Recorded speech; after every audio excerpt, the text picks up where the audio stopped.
ہے، نفس ایک فریب دیتا ہے کہ میں تو نمازیں بھی پڑھتا ہوں، زکوٰۃ بھی دیتا ہوں، جہاد بھی کرتا ہوں، قرآن بھی پڑھتا ہوں، گناہوں سے بھی اپنے آپ کو بچاتا ہوں، تو مجھے کیا ضرورت پڑی ہے کہ میں استغفر اللہ پڑھوں؟ مجھے کیا ضرورت ہے کہ میں معافی مانگوں؟ میں نے گناہ ہی نہیں کیے، گناہوں سے بچتا ہوں اور نیکیاں بڑی بڑی کرتا ہوں، مجھے تو استغفر اللہ کہنے کی ضرورت نہیں۔ اس مضمون کو بیان کرنے کے لیے میں نے 29واں سپارہ سورہ مزمل آخری آیت مبارکہ کے آخری الفاظ جن پہ سورہ مزمل ختم ہوتی ہے وہ الفاظ تلاوت کیے ہیں۔ اللہ تعالیٰ فرماتا ہے وَاسْتَغْفِرُ اللَّهِ، اللہ سے معافی مانگو، ان اللہ غفور الرحیم، بے شک وہ بڑا معاف کرنے والا اور بڑی رحمت کرنے والا ہے۔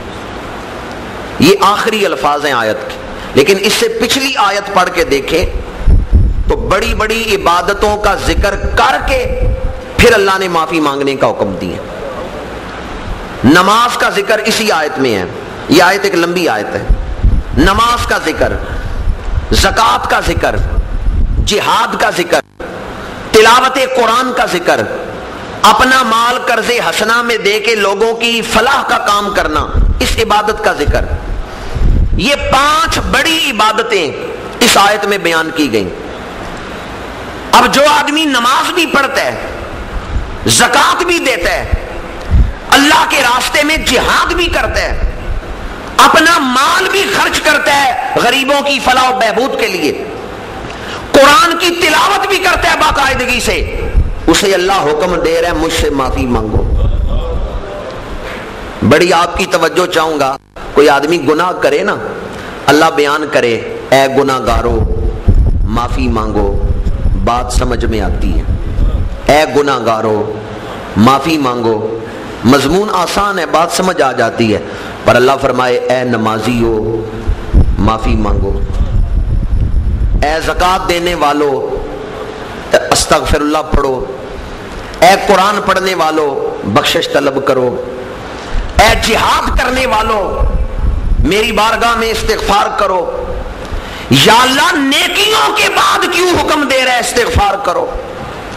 پیچھے بڑی بڑی نیکیوں کا بیان ہے، آگے استغفر اللہ پڑھنے کا حکم ہے۔ مزاج کیا ہے شریعت مطہرہ کا؟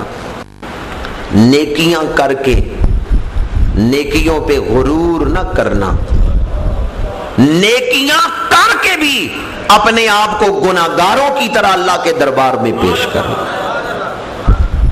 بندہ نیک ہے پر اللہ کے دربار میں آتا ہے تو گناہگاروں کی طرح آتا ہے، وہ بندہ اللہ کا محبوب بندہ ہے۔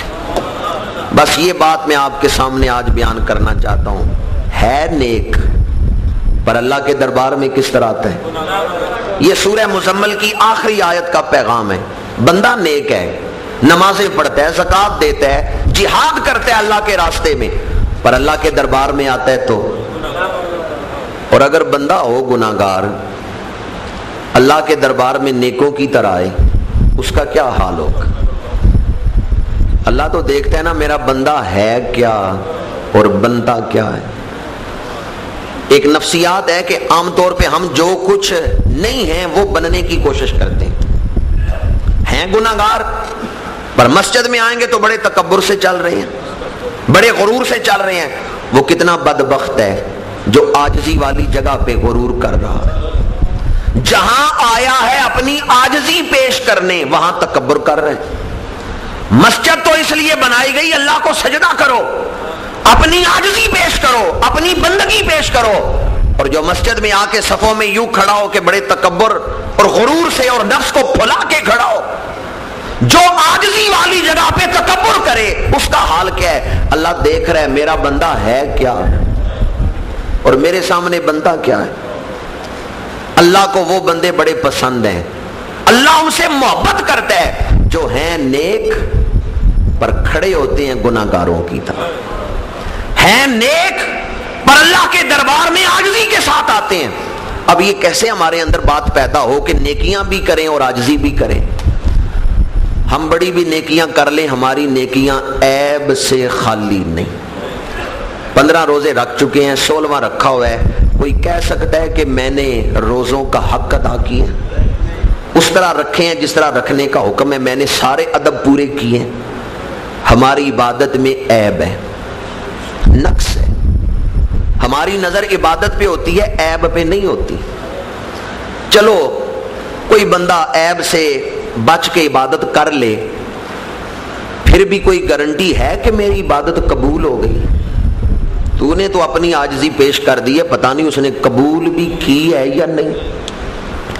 عبادت کر کے پھر اللہ کے دربار میں عاجزی پیش کرو، چونکہ قبول اللہ نے کرنی۔ اللہ تعالی ان بندوں سے محبت کرتا ہے جن کی شان یہ ہے، راتی کر کر زاری روندے تے نیند اکھاں دی توندے، فجری او گناہگار کہاون سب تھی نیویں ہوندے۔ آئیں صحابہ کرام کی زندگیاں اٹھا کے دیکھیں، اہل بیت کی زندگیاں اٹھا کے دیکھیں، پیکر صدق و صفا، کشتہ تسلیم و رضا، یار غار مصطفیٰ، حضرت سیدنا صدیق اکبر رضی اللہ تعالیٰ عنہ، کتنی بڑی ہستی ہیں۔ جبریل حاضر ہوتے ہیں، یا رسول اللہ، اللہ تعالیٰ ابو بکر کو سلام بھیج رہا۔ علامہ قرطبی نے روایت نقل کی ہے، جبریل عرض کرتے ہیں، یا رسول اللہ نگاہ اٹھا کے دیکھیں، آج سارے فرشتوں نے وہی لباس پہنا ہوا ہے جو آپ کے یار غار نے پہنا ہوا۔ کتنا بڑا مقام ہے حضرت سیدنا صدیق اکبر، کتنا بڑا نام ہے۔ صرف نیک نہیں بلکہ نیکوں کے لیے نمونہ ہے، صرف نیک نہیں بلکہ سید الابرار، نیکوں کے لیے سردار اور نمونہ ہے امت کے لیے۔ لیکن اللہ کے بارگاہ میں کتنی عاجزی سے دعا کرتے ہیں، اللہم انی ظلمت نفسی ظلما کثیرا۔ یہ حضرت صدیق اکبر کی دعا ہے، پروردگار میں نے اپنی جان پہ بڑے ظلم کیے، اللہم انی ظلمت نفسی ظلما کثیرا۔ یہ ہیں وہ ہستیاں کہ جو نیکوں کے لیے نمونہ ہیں، پر اللہ کے دربار میں آتے ہیں تو گناہگاروں کی طرح اپنے آپ کو پیش کر رہے ہیں۔ اپنے آپ کو چھوٹا بنا کے وہی پیش کرے گا جو اللہ کو بڑا سمجھتا ہے، اور جو اپنے نفس کو بڑا سمجھتا ہے وہ عاجزی تو نہیں کرے گا۔ اللہ کے سامنے عاجزی وہی کرے گا جو اللہ کو بڑا سمجھتا ہے اور اپنے آپ کو چھوٹا سمجھتا ہے، اپنی کمزوریاں جس کی نظر میں ہیں وہی عاجزی کرے گا۔ حضرت سیدنا صدیق اکبر دعا کرتے ہیں، اللہم انی ظلمت نفسی ظلما کثیرا فلا یغفر الذنوب الا انت فاغفر لی مغفرۃ من عندک وارحمنی انک انت الغفور الرحیم۔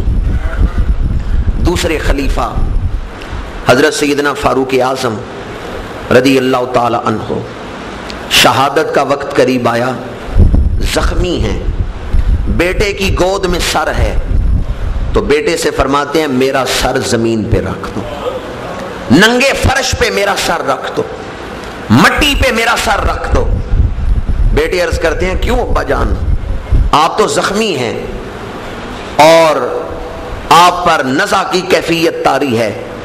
فرمایا میں چاہتا ہوں میری روح نکلے تو اس حال میں کہ بغیر تکیے کے زمین پہ میرا سر ہو، میرے رب کو عاجزی کرنے والے بندے بڑے پسند ہیں، میرے رب کو عاجزی والے بندے بڑے پسند ہیں، اس لیے میں چاہتا ہوں میرا سر زمین پہ رکھ دو۔